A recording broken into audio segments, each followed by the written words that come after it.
ஐயோ பெருமாளே, எக்ஸாம் வர வந்துச்சு. ஒண்ணுமே வேற படிக்க ஃபெயில் ஆன மானம் போயிடும்.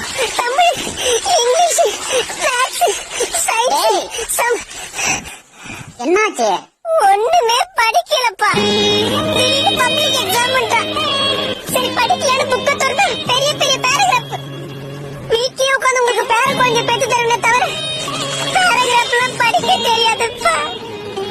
வருஷம் ஃபுல்லா அப்புறம் படிச்சுக்கலாம் ஃப்ரீயா விட்டுட்டேன். இப்ப திடீர்னு எக்ஸாம் வந்துருச்சு. 100க்கு 35 மார்க் எடுத்தாதான் பாஸ்ன்றா. அவ்வளவு மார்க்குக்கு நான் எங்க போவேன்? ஐயோ பெருமாளே, எந்த வாத்தியாருக்கு இருக்குமில்ல, எந்த கல்வித்துறை அமைச்சருக்கும் பரிதாபம் இல்ல, எந்த எஜுகேஷன் சிஸ்டத்துக்கும் எங்க கஷ்டம் புரியல. அடிக்க வராதீங்க, ரேட் உள்ள செட்டு வர போடல. எந்த சிஎம் கொரோனா பாஸ் பண்ணிட்டா நல்லா